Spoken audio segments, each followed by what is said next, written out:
Baiklah, di sini saya dan Laili akan menjelaskan penjelasan selanjutnya tentang pembuatan glikosida. Pembuatan glikosida.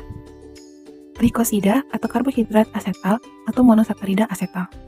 Jadi glikosida itu bisa terjadi bila hemiasetal pada D-glukosa diolah dengan alkohol atau membentuk asetal monosakarida atau glikosida. Jadi hemiasetal itu kan ada pada gugus D-glukosa, di mana hemiasetal ini sebelumnya adalah aldehida. Nah, hemiasetal ini memiliki gugus OH dan OR. Sedangkan asetal itu, C-nya itu mengikat gugus OR, 2 gugus OR, di mana asetal ini diperoleh ketika hemiasetal itu direaksikan dengan alkohol. Jadi, jika ada hemiasetal pada suatu glukosa dan direaksikan oleh alkohol, itu akan membentuk monosakarida asetal. Atau gugus hemiasetalnya itu akan membentuk asetal. Nah, jadi bisa ya dibedain antara hemiasetal dan asetal. Jadi hemiasetal ini ada di glukosa. Gugus hemiasetal ada di gugus glukosa dan asetal itulah hasil dari reaksi alkohol dan hemiasetal. Nah, di sebelah kanan ini adalah contoh monosakarida dari D-glukosa. Jadi, teman-teman dapat lihat di kanan ini C1-nya itu mengikat OH dan juga gugus OR. Di OC, CH2OH. Nah, ini artinya monosakarida ini hemiasetal karena mengikat OH dan OR. Nih, ini OH di atas, ini OR. Ini O, ini C, CH2OR. Jadi ini adalah hemiasetal. Jadi ketika monosakarida ini direaksikan dengan alkohol dengan dalam keadaan asam, itu akan menghasilkan glikosida. Itulah yang dinamakan pembuatan glikosida. Seperti yang sudah dijelaskan oleh Afra dan juga Imas pada penjelasan sebelumnya, di mana monosakarida itu terbuat dari suatu proses siklisasi dari D-glukosa itu menjadi monosakarida. Dari bentuk Fischer, nanti terbukanya menjadi siklik, yaitu bentuk Haworth, di mana memungkinkan dua kemungkinan, yaitu bentuk alfa dan juga bentuk beta, yaitu alfa D-glukopiranosa, karena ini merupakan cincin 6, dan kemungkinan kedua adalah beta D-glukopiranosa. Nah, dapat teman-teman lihat di sini sudah saya tandai bahwa OH, gugus OH pada glukosa itu memiliki dua kemungkinan, makanya tandanya seperti itu. Jadi bisa dia berada di atas, itu beta, kalau bawah itu alfa. Nah, jadi pembuatan glikosida ini, di mana reaksinya itu alkohol direaksikan dengan alkohol dengan katalis HCl atau asam, akan membentuk dua kemungkinan juga, yaitu metil alfa D glukopirano-oksida dan juga metil beta D glukopirano-oksida. Untuk penjelasan lebih rincinya dapat kita lihat di mekanisme pembuatan glikosidanya. Sekarang timbul pertanyaan, apakah bentuk beta glukopiranosida dalam air akan berubah menjadi alfa? Untuk itu, simak penjelasan berikut. Hemiasetal adalah suatu monosakarida berada dalam keseimbangan dengan bentuk rantai terbuka dengan anomernya dalam larutan air. Namun, suatu asetal stabil dalam larutan asam ataupun basa. Jadi asetal itu stabil. Karena itu, glikosida tidak membentuk kesetimbangan dengan aldehid ataupun anomernya dalam air. Artinya apa? Artinya ketika glikosida ini yang berbentuk asetal tidak akan membentuk anomer lain atau bereaksi dengan anomer lain. Contohnya ini beta. Ketika kita masukkan ke dalam air, ia tidak serta-merta akan membentuk menjadi alfa. Ia tetap seperti itu karena kestabilannya itu. Kecuali asetal itu, glikosida ini dihidrolisis, baru bisa. Berikut ini mekanisme pembentukan glikosida. Seperti yang dijelaskan sebelumnya, bahwa dalam pembuatan glikosida ini, kita menggunakan monosakarida yang memiliki gugus hemiasetal yang akan kita ubah menjadi asetal. Di mana dapat teman-teman lihat, ini kita menggunakan contoh beta D-glukopiranosa, di mana OH pada C1 yang bentuknya sebelah kanan ini, yang berada di atas ini, itu akan bereaksi dengan H pada asam atau katalis asamnya gitu. Sehingga akan terjadi hidroksi dan membentuk ion hidronium yang tidak stabil sehingga mudah lepas. Kemudian dapat teman-teman lihat ada oksigen pada rantai 6-nya, di mana elektron bebas dari oksigen itu membentuk ikatan rangkap dengan C pada C nomor 1 sehingga ion hidronium itu lepas dari molekul glukopiranisa ini menjadi molekul air, hingga terbentuklah glukopiranisa itu setelah terjadinya hidroksi. Nah, di mana pada glukopiranisa ini ada rangkap 2 dan OH-nya itu menjadi OH2 itu lepas karena ketidakstabilannya itu. Kemudian barulah molekul itu bereaksi dengan alkohol. Alkohol ada di sebelah kanan. Nah, di mana O dari alkoholnya itu menyerang C karboniumnya. Maka C nomor 1 itu bisa di sisi atas dan bisa jadi di sisi bawah. Kalau penyerangannya ada di sisi atas, maka yang terbentuk setelah itu adalah HOCH3-nya berada di atas. Nih, pada poin A. Kalau di bawah, itu namanya OCH3 juga di bawah atau berada pada posisi alfa atau parsial. Nah, kalau tadi yang posisi atas itu namanya beta atau ekuatofial. Kemudian, pada konstruksi basa dari katalis itu menyerang H yang ada pada OCH3. Karena ketidakstabilannya O plus, dapat teman-teman lihat di situ ada O plus. Sehingga terbentuklah metil beta D-glukopiranosida dan terbentuklah metil alfa D-glukopiranosida. Selanjutnya penamaan glikosida. Pertama, itu glikosida itu diakhiri dengan O-sida. Kemudian, jika ada gugus alkil dari alkohol itu, gugus R-nya pada C1, maka ditulis apa dia metil, etil, atau apapun itu. Kemudian posisi dari OR di C1. Pada posisinya itu ada di beta, alfa, seperti itu, atas atau bawah. Kalau di atas itu adalah beta, kalau di bawah itu namanya alfa. Nah, yang terakhir itu adalah bentuk asalnya. Karena contoh di samping ini adalah D-glukopiran, di mana piran itu adalah C6, maka kita buat ini adalah D-glukopiranosida. Terjadi kesalahan pada layar, itu adalah D-glukopiranosida.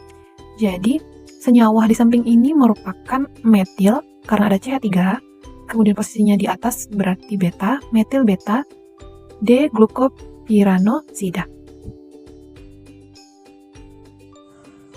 Assalamualaikum warahmatullahi wabarakatuh. Perkenalkan, nama saya Laili Kamila Tunisa dengan NIM E1M020033, Prodi Pendidikan Kimia.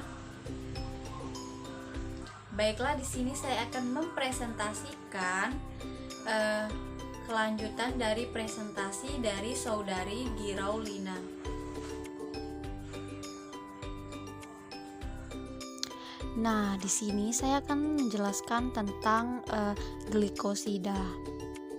Selanjutnya yaitu pembagian glikosida. Glikosida dapat dibagi menjadi 2, yaitu halosida dan heterosida. Halosida terbagi lagi menjadi 2, yaitu ditrioligosakarida dan polisakarida atau glikan. Pada polisakarida atau glikan dibagi lagi menjadi homopolisakarida atau homoglikan dan heteropolisakarida atau heteroglikan. Pada heterosida dibagi menjadi S-glik, O-glik, N-glik, dan C-glik. Adapun fungsi glikosida terdapat pada tanaman dan manusia. Fungsi glikosida pada tanaman yang pertama itu sumber utama energi, kedua regulator atau pengatur pertumbuhan, 3 memacu atau menghambat kerja enzim, yang keempat perlindungan terhadap luka dan infeksi. Sedangkan fungsi glikosida pada manusia yang pertama itu kardiotonik atau obat jantung, yang kedua laksatif, yang ketiga lokal iritasi, yang keempat analgetik, yang kelima anti tumor, yang keenam antripal, yang ketujuh anti hepatotoksik, dan yang kedelapan atau terakhir yaitu hemolisis darah. Adapun selanjutnya yaitu fungsi monosakarida. Monosakarida melayani dua fungsi utama dalam sel. Monosakarida digunakan untuk menyimpan dan menghasilkan energi. Glukosa adalah molekul energi yang sangat penting. Energi dilepaskan ketika ikatan kimianya terputus. Monosakarida juga digunakan sebagai blok bangunan untuk pembentuk gula yang lebih kompleks yang merupakan elemen struktural penting. Fungsi lain dari monosakarida yang pertama itu bahan bakar untuk metabolisme. Manusia memperoleh glukosa dari makanan dan tumbuh mengubah monosakarida ini menjadi energi. Yang kedua, bahan penyusun pembentukan sel. Bahan penyusun monosakarida, ribosa, dan deoksiribosa adalah elemen vital RNA dan DNA yang merupakan unsur pembangunan kehidupan. Sementara monosakarida tidak dapat dipecah menjadi gula yang lebih kecil. Disakarida dan polisakarida dipecah menjadi monosakarida dalam proses seperti pencernaan. Yang ketiga, sumber energi. Yang keempat, cadangan energi dalam hati dan otot. Dan yang terakhir, menyimpan dan menghasilkan energi. Selanjutnya yaitu contoh monosakarida. Contoh monosakarida yang pertama yaitu triosa, yang kedua tetraosa, yang ketiga pentosa, dan yang keempat glukosa, yang kelima galaktosa, keenam monosa, dan yang terakhir yaitu fruktosa. Sekian dan terima kasih. Wassalamualaikum warahmatullahi wabarakatuh. Assalamualaikum warahmatullahi wabarakatuh. Perkenalkan, saya Afra Lailatul Farah, NIM E1M020001, akan menjelaskan tentang materi siklisasi monosakarida bagian pertama. Disimak ya videonya teman-teman. Terima kasih. Siklisasi monosakarida. Dalam air, glukosa dapat bereaksi intramolekul menghasilkan hemiasetal. Seperti apa reaksinya? Nah, kalau kita perhatikan, di gugus ini adalah contoh dari glukosa. Di sini ada gugus aldehid CHO, yang lainnya ada gugus alkohol OH. Maka secara kemungkinan ini bisa terjadi reaksi sehingga antara aldehid dan alkohol dia akan menghasilkan hemiasetal. Jika yang terlibat adalah C1 dari aldehid dan C keempat dari alkohol, maka nanti dia akan menghasilkan atau membentuk lingkar 5. Sedangkan apabila yang bereaksi itu aldehid pada C nomor 1 dan alkohol pada C nomor 5 akan menghasilkan lingkar 6. Seperti apa mekanismenya? Nah, ini kita perlihatkan untuk yang lingkar 6. Kita lihat di sini, kita akan memberikan penomoran yaitu C rangkap menjadi C nomor 1, sebelahnya 2, 3, 4, 5, 6 pada CH2OH. Gambar ini kita buat sedemikian rupa membentuk siklik, padahal ia belum membentuk siklik. Ini mempermudah kita untuk memahami bagaimana kira-kira C-nya. Kembali pada gambar, O melakukan penyerangan terhadap C, terjadi pergeseran elektron sehingga akan membentuk siklik. Gambar dapat dilihat seperti yang tertera pada slide setelah tanda panah. Di sini O akan bermuatan positif bila dihitung muatan formalnya. Selanjutnya berubah di mana O akan mengambil H, elektron H akan berbalik kepada O sehingga O-nya menjadi netral. H+-nya lepas diikat oleh O negatif yang berada di bawahnya sehingga membentuk gambar di sebelahnya setelah tanda panah. Dapat dilihat pada gambar C yang mengikat OH akan menjadi atom karbon kiral. Karena dia akan menjadi atom karbon kiral, maka kemungkinannya dia dapat berada di atas bidang dan di bawah bidang. Karena ini dalam bentuk siklik, sehingga dia akan membentuk apa yang disebut dengan diastereomer. Teman-teman masih ingat nggak ya tentang diastereomer dan atom kiral? Mari mengingat. Nah, dari kedua gambar di bawah, yang menjadi perbedaan yaitu OH yang berada pada atas bidang dan OH yang berada pada bawah bidang. Kesimpulan kita adalah bahwa kita mendapatkan dua buah siklik lingkar 6, di mana siklik yang pertama dan yang kedua itu dia hanya berbeda pada P1. Dan ini kita sebut juga dengan diastereomer. Jadi nantinya antara lingkar 5 dan lingkar 6 sama-sama akan menghasilkan diastereomer. Selanjutnya cincin furanosa dan piranosa. Seperti yang sebelumnya bahwa monosakarida itu bisa dalam bentuk siklik lingkar 5 ataupun lingkar 6. Nah, untuk lingkar 5 dan lingkar 6, penamaannya kita akan berdasarkan kepada senyawa furan seperti pada gambar. Sedangkan lingkar 6 yaitu piran. Maka glukosa dalam bentuk siklik seperti yang sudah kita lihat sebelumnya. Untuk lingkar 5 maka namanya jika asalnya dari glukosa, maka kita akan tambahkan kata-kata furannya, seperti D-glukofuranosa. Dan untuk lingkar 6, seperti contohnya D-glukopiranosa. Selanjutnya, rumus Howard dan rumus konformasi. Pemaparan struktur siklik gula dikembangkan dengan rumus perspektif Howard. Rumus Howard digambar dengan oksigen cincin berada sisi terjauh dari cincin dan karbon 1 berada di sebelah kanan. Gugus CH2OH ditempatkan di atas bidang untuk deret D dan di bawah bidang untuk deret L. Dapat dilihat pada gambar, oksigen berada pada sisi terjauh dan karbon 1 berada di sebelah kanan, dapat dilihat dari penomoran seperti gambar. Untuk CH2OH yang berada pada C ke-6 ditempatkan di ujung yang disebut dengan deret D. Sedangkan sebaliknya, untuk deret L, CH2OH berada pada bawah bidang. Selanjutnya adalah menggambar rumus Howard dari proyeksi Fischer. Aturannya adalah, gugus apa saja yang berada di sebelah kanan dari proyeksi Fischer ditulis di bagian bawah pada rumus Howard dan sebaliknya. Contohnya adalah D-glukosa. Bagaimana merubahnya menjadi proyeksi Howard? Tadi kita telah sampaikan bahwa kita gambarkan O pada sisi terjauh, C1-nya berada pada bagian kanan. Karena ini merupakan deret D, maka kita harus meletakkan CH2OH pada bagian atas bidang. Selanjutnya adalah, untuk posisi 1 yang awalnya aldehid, proyeksi Fischer, kemudian berubah menjadi hemiasetal. Jadi di sini kita lihat bahwa T yang terbentuk dari proses yang sudah kita bahas dalam pembentukan siklik, bahwa OH bisa di atas bidang, bisa di bawah bidang. Untuk C yang kedua, kita perhatikan OH pada proyeksi Fischer berada pada sebelah kanan. Seperti aturan sebelumnya, jika dia berada di sebelah kanan, maka pada proyeksi Howard kita akan menuliskannya pada bagian bawah bidang. Begitu pula sebaliknya, ketika H berada pada sebelah kiri proyeksi Howard, maka pada proyeksi Fischer, maka pada proyeksi Howard H berada pada atas bidang. Begitu selanjutnya. Ini kan seperti yang kita sampaikan bahwa C1 itu menjadi chiral karena adanya siklik. Jadi perbedaan antara diastromer yang satu dan yang lain berada pada C1. Jadi kita dapat menggambarkan dengan gambar yang satu lagi, di mana H terletak pada bawah bidang. Gambar dapat dilihat pada video presentasi. Sekian dulu ya pembahasan materi dari saya. Pemateri selanjutnya akan disampaikan oleh teman saya. Terima kasih. Assalamualaikum warahmatullahi wabarakatuh.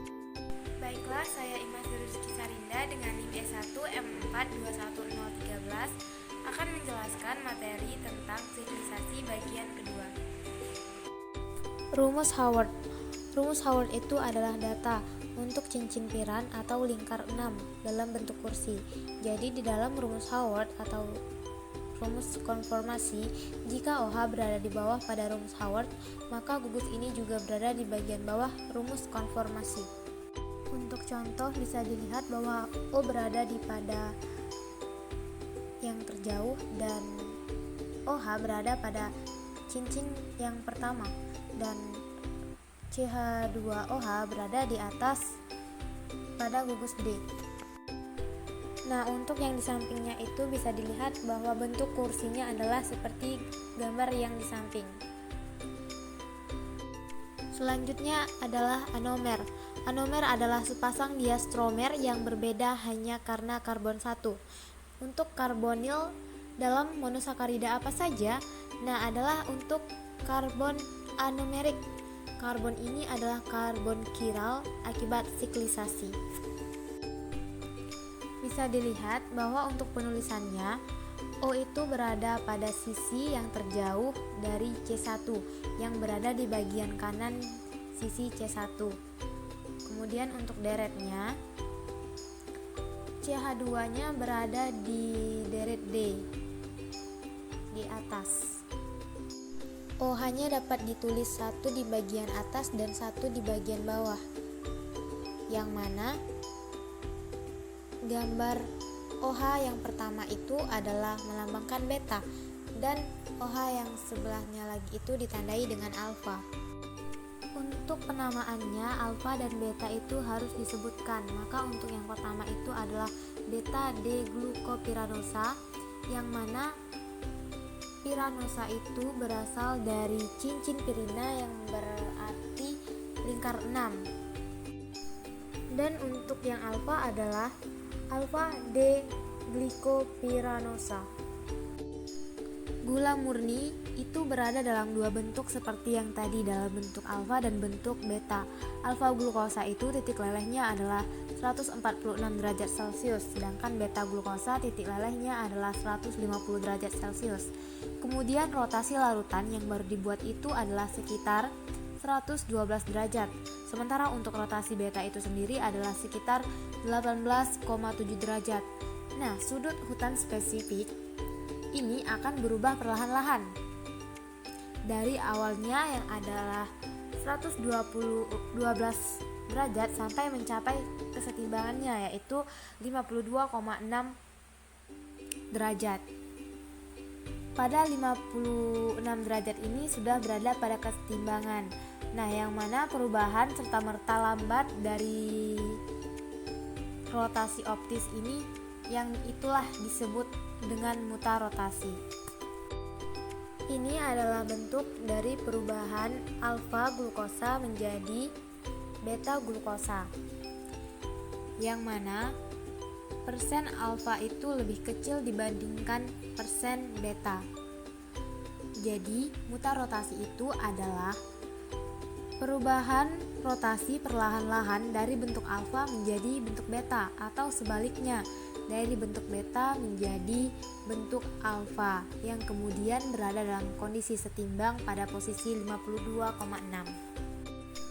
Seperti yang sudah dijelaskan tadi, beta glukosa lebih besar daripada alfa glukosa. Mengapa hal ini bisa terjadi? Nah, karena ini harus ditulis dalam bentuk konformasi dan dalam bentuk kursi.